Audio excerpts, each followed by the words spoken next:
He has led the Anteaters to a Big West tournament berth in each of his last 5 years, with 2 tournament final appearances during that span. Prior to joining UCI Athletic Department, Juniper was the assistant coach in the UC Riverside's men's soccer program for 3 years. And before that, an assistant soccer coach at University of Bristol in England for 4 years. And he speaks perfect Queen's English. As a collegiate soccer player at Bristol, he was named Player of the Year in 1996 and led the team in scoring in 1996 and 1998. In 1998, he earned his bachelor's degree in psychology from the University of Bristol, and he went on to receive his master's in sport and exercise science from the University of Bath. His master's thesis highlighted key elements of effective teams, and his research has been published in the English Coaches Association Journal and in the Sports Psychologist. Women's soccer has been and will be much in the headlines at the Olympics this week. We are fortunate to have an expert in the field visit us at just this moment. Scott. Thank you. Well, let me first just say thanks so much for having me. You know, privileged to be here, as it is a privilege to have the position I have at UCI Irvine, coaching our women's soccer team. I confused people when I first arrived because I'd often describe myself as the women's football coach, but I've transitioned into the correct language now. But hearing a few of those things, it reminds me how long I've been here. I am going into my 10th season. But it was 97 I first stepped foot in the States. I was in college, and I just interviewed for a summer internship at, I think it was Anderson Consulting. All my friends were doing these internships, and it was like, oh, I should probably go do something like that to build the resume. But on my way to this interview, I see an advert in the newspaper for an opportunity to go and travel to the United States, coach soccer for 10 weeks, and they were going to fly me there and pay me to do it and travel around. I was like, yeah, okay, I think I'm going to do that instead. That seemed like a whole lot more fun to me. So in 97, I first came out, spent 10, 12 weeks traveling the country, really. The company hired 300 guys just like me and girls and sent us across the country, paying us $130 a week. They gave us a Dodge Neon rental car to travel state to state, 5 coaches in this car at a time, with a Motel 6 credit card, which we thought sounded awesome. We found some really interesting ones of those along the way. I did that for 3 years. My second year was out here. First camp I ever did on the West Coast was in Costa Mesa, so just around the corner. So that was my first experience of actually being in Southern California. But one thing led to another. I ended up here full-time, UC Riverside, and then I actually applied to be the head coach here a year before I became the head coach. They hired a former national team coach who had coached our national team to Olympic gold medals and World Cups, and she had, her resume is unbelievable. She's now the technical director for US Soccer. So for some reason they hired her ahead of me. But chance had it, a couple of people knew her, knew me, and I got introduced and I became her assistant coach. So that was a lot of fun. She was here for about 11 months. She got headhunted by the US Olympic Committee. And she headed their performance services department for the Olympic team before Beijing. I happened to be in the right place at the right time. And when I was asked if I was interested in being the head coach, of course, I said, yeah, absolutely, can't wait. I'm fully prepared. I remember that day having been given the job, close the door to the office, and it's like, oh my goodness, now what? Okay, I'll figure it out. So we figured it out, and that was 9 seasons ago, so going into my 10th year. It's nice to hear about 2010, and our job now is to make sure we put some more recent headlines on this campus for women's soccer. All kinds of things that I can tell you about the success of the program beyond the wins. We've won a lot. I particularly enjoy the opportunities to play against the big programs. We put our team against some of the top schools in the country, and we managed to, we got our first win against the Pac-12 opposition in 2007, I think. We went out and took on the 2 Arizona schools in August. No one else would go there. We were the last person they asked, and we took that challenge and played 2 games in brutal heat, beat the University of Arizona that year.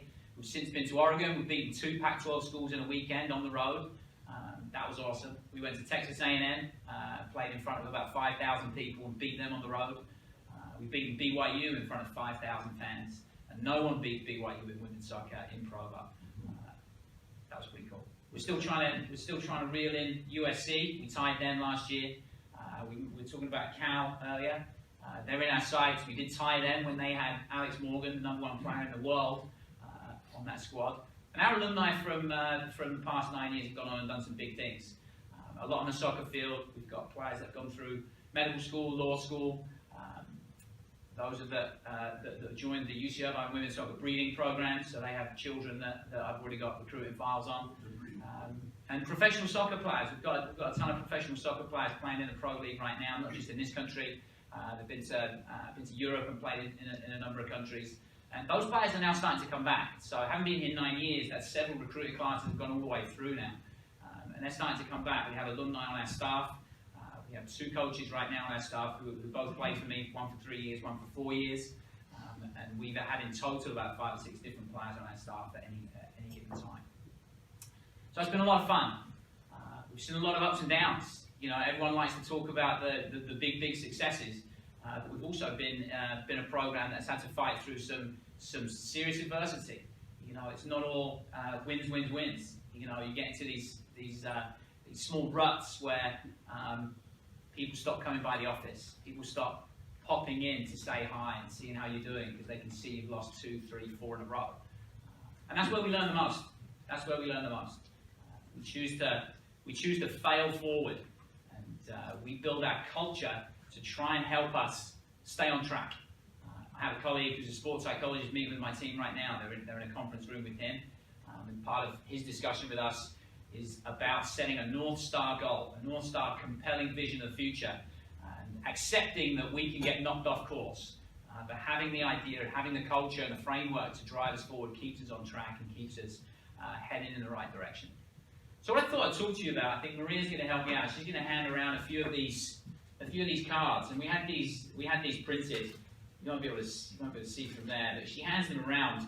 Take a look, and it's really the culmination of some work that we've done over the last 12 months with our team to really illustrate for them our culture, their culture, and the important themes that drive our team. And I thought you guys might be interested in what guides us.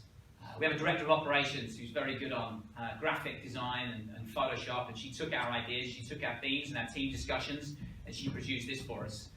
There are 6 themes, so I'm going to talk to you a little bit about the 6 themes. I'll talk to you a little bit about where they come from, what the background is, and how they help us. If you look really carefully, in the back there are the names of, that's the last names of all the players on our squad this year. They all have a copy of it. They all have an image of it that many of them have it as on their laptops, on their phones. The printed card is tucked in their mirror that they see every day. And we have a 4-foot by 8-foot banner of exactly what you're looking at there. That's going to be what everybody sees the moment they walk into their locker room before the game tomorrow.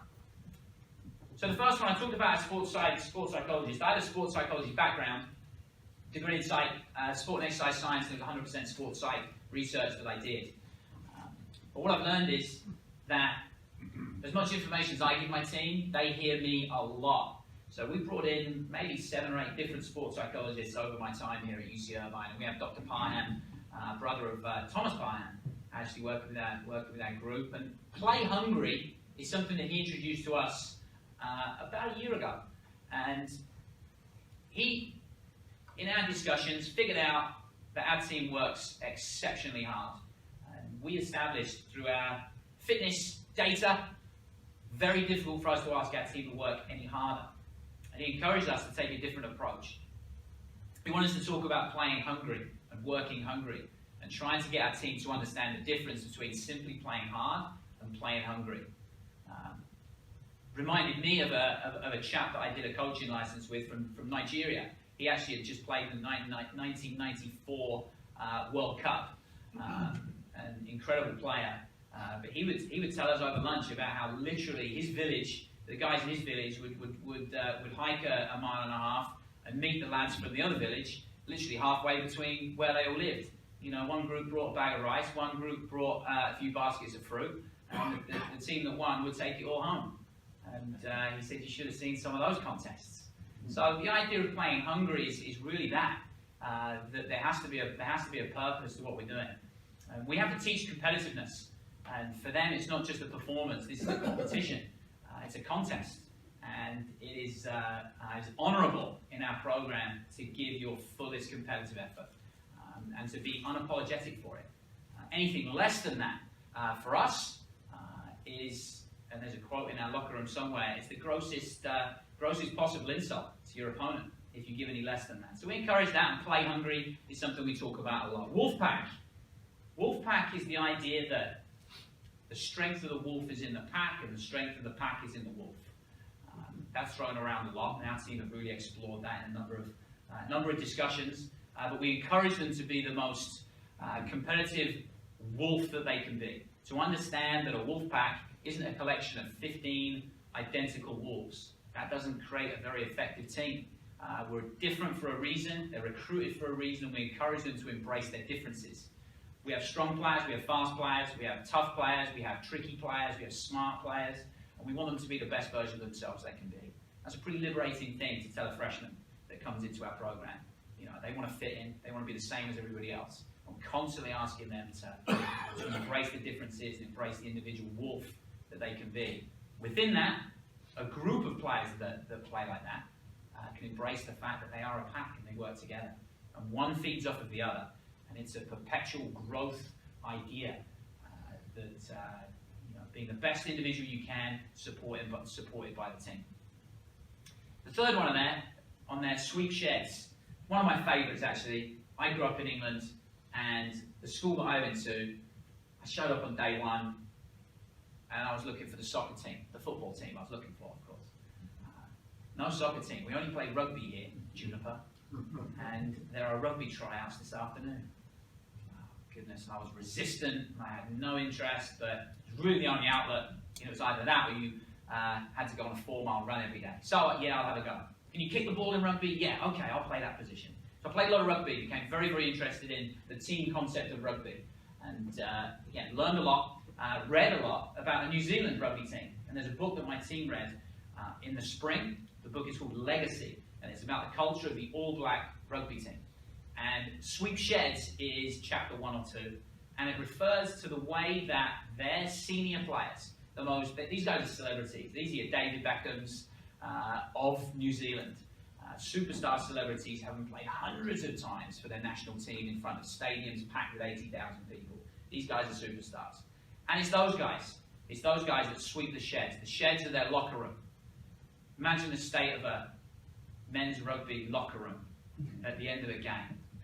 Imagine the smell, imagine the blood, the sweat, and everything else that ends up on the floor among the bandages and everything else that's left. It's the senior players that sweep those sheds.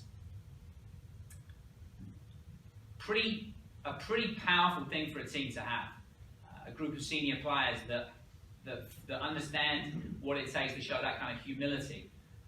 And it underpins a lot of what we do. So for us, it's a lot of equipment, and our senior players are often the last ones to eat, or they're the last ones to leave the locker room and take care of that stuff.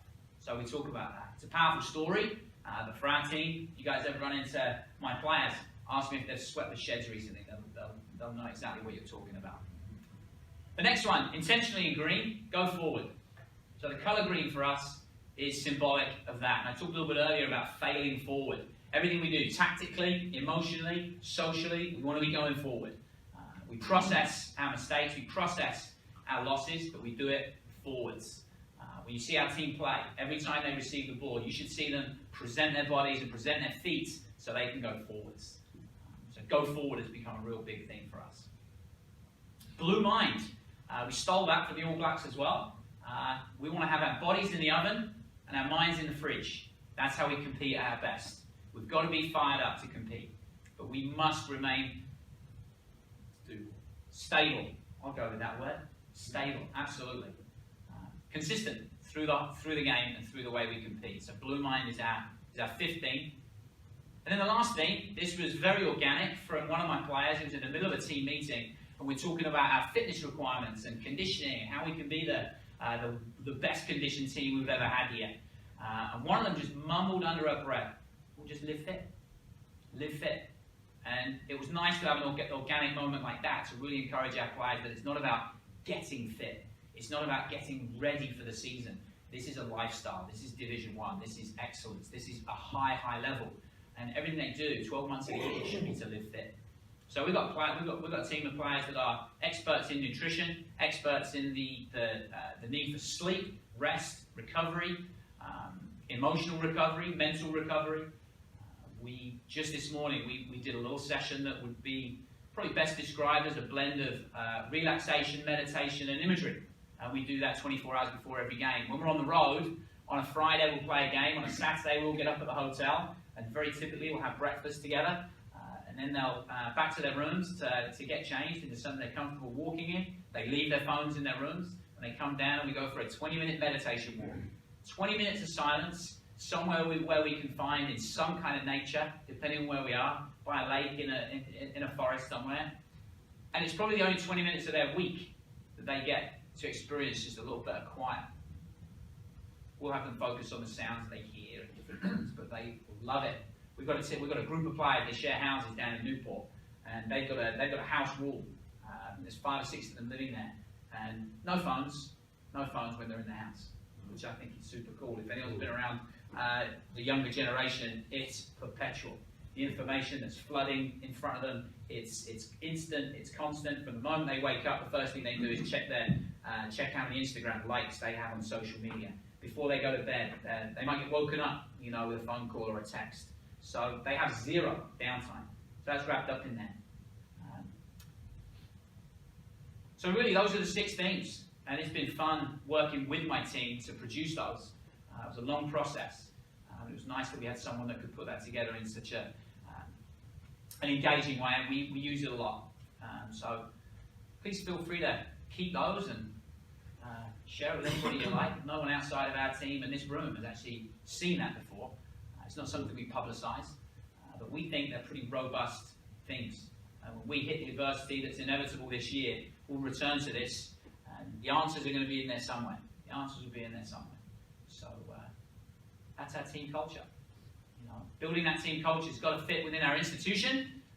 So when we talk about these things, we usually use that headline of excellence. There's a lot of different incredible things going on in this university, and I think most people can agree that excellence is everywhere. And for us, that excellence is being the best that we can possibly be in everything that we do. And again, these things drive us towards that. I don't coach professional athletes. Some of them go on and become professional athletes, but these things are intended not just for the soccer field, but in everything else that they do. And obviously that's the classroom, but with their families and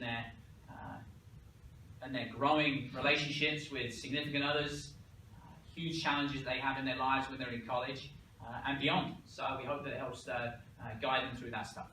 So just a little bit there. I thought that you guys might find it interesting. I'm sure a lot of you work with teams in some form.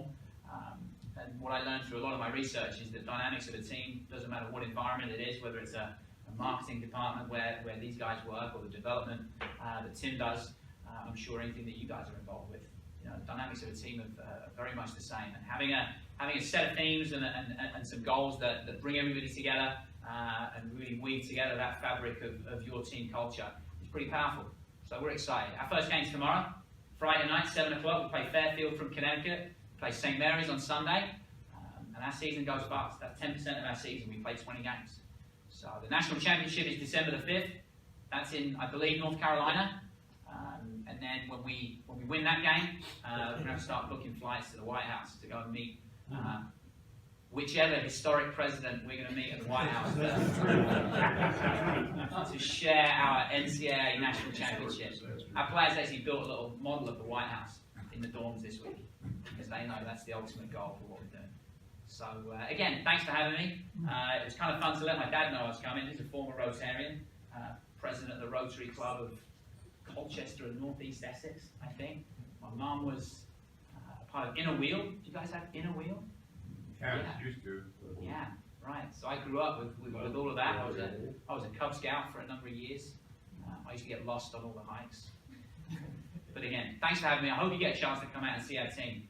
I'll be happy to answer any questions. I warned you that I was going to ask you this question, but as most of you probably know, the United States women's team lost to Sweden last week at the Olympics, and afterwards the goalie for the United States team accused the Swedes of being a bunch of cowards because of the way they played. And I wondered if you could comment on strategy and what you think of defensive strategies and offensive strategies. Yeah. And relevance to that comment by Hope Solo. Yeah, well, Hope is she's outspoken. She's a very polarizing figure. She loves to get in the headlines. Our sport is one that is decided by a single goal very, very often. That particular game, the most talented team was the US on paper, statistically, historically, the better team. Interestingly, the Swedish coach previously was the head coach of the United States, so she's very, very familiar with everything that they had to offer. But once you've put yourself in a commanding position in our sport, you've earned the right to defend that lead. You've earned the right, and it becomes up to your opponent to then break you down. Now, the US are very familiar with that scenario. They are the most talented team in the world. Every single game they play, they're up against a team that wants to defend from the start. They want to protect not a goal lead, but they're protecting a tied game. You know, the rules of the sport are that it will go to PKs. If you can hold on to a tied game to the end, it goes to PKs. And the percentage chance of winning that game go up. So I think that 99%, close to 100% of the soccer people would completely disagree with her comment that the Swedes were cowardly. They were just tactically better, and the US didn't execute. I think it's really as simple as that. Yeah. Tell me a little about your squad. How many of them are you recruit are U.S. citizens versus do you have international players? We're funded. Our scholarships are funded, calculated based on the multiple of the in-state scholarship number. You know, in-state tuition. Sorry, in-state tuition here is 13,000. It's 39,000 for an out-of-state player or an international player. So if you're in my shoes, you can go out and pull together 3 full-ride in-state California players, or do I use those funds and I bring in somebody that's a bit of a gamble? And that's a lot. We have 14 players, 14 scholarships. So for me, the math has never worked to find a player that's good enough, a player that is good enough to take that kind of risk on, because of course, one injury and you've got 3 scholarships in the training room. That player hasn't emerged. Those players typically are that good at our rivals at Stanford and UCI and schools like that. So we're working towards it. But they're 100% California, all recruited, highly recruited. We have no walk-ons. Very rare is it to find a player that happens to be good in our sport that just happened to go to school here. You know, so all recruited California kids. Yeah, that's right. What I'm asking about, how many of your positions do you have on a soccer team that are interchangeable? You know, a left or a right or a back or up forward or whatever you call them, like midfielders. I'm very inexperienced. We have 11 players on the field. So the most specialized position is the goalkeeper. You know, goalkeepers are not interchangeable really with any other position. The 10 outfield players, you would have backline players, forward players, and midfield players. And really only the 2 central defenders have to have very specific physical qualities. You've got to have bigger players. You know, balls in the air, you have to be able to deal with those. Everywhere else, we define them as central players or wide players. Wide players have certain qualities. So you could be a defensive and an attacking wide player, but we can interchange. And that's helpful on the field because you have a lot of interchange and dynamic movement. So yeah, I mean, there's 10 outfield players. We've got 1 or 2 that can play every one of those positions. Most of our players, when we recruit, we're looking for these hybrid players, you know. So most of them can play 2 or 3 different positions. You know, so they have to be very well-rounded in their athleticism. Thanks. Yeah. Is your motivational card that you put together here, is it more oriented toward girls versus boys? That's a great question. I coached on the men's side for 3.5 years. at UC Riverside. When I moved to the women's side, I'd read a lot about differences. I was convinced the game was the same, that it wouldn't be as big a transition as everybody was telling me. I was completely wrong. I'm a way better coach of women now than I ever was. I'm a way better coach now than I was in 2010 when we won 19 games in a season. They are incredible, the women. Their ability to understand each other's emotional state is like a sixth sense. I don't understand it. My male assistant coach doesn't understand it. We talk to our female assistant all the time.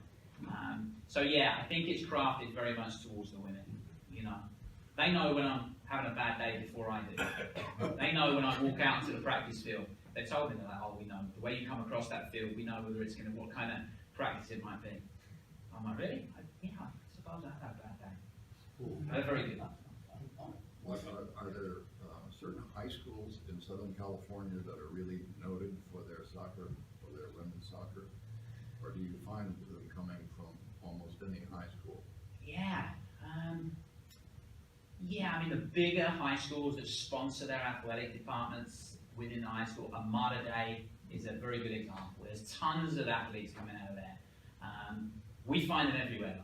Sometimes for us, it might be a terrible high school soccer team and they've got one player that's their best player ever. They've never had one like her. We want to find that player. We just found one. We ran our own camp out in Norco.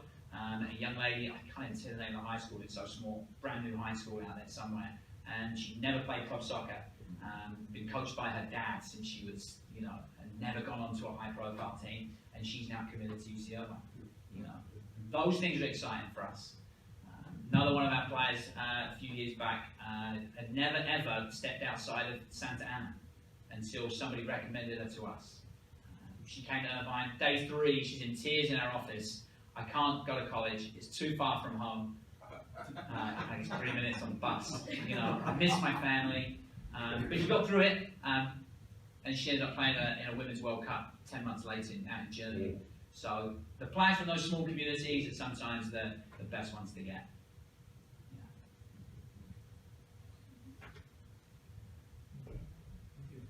Thanks, you guys. Appreciate it.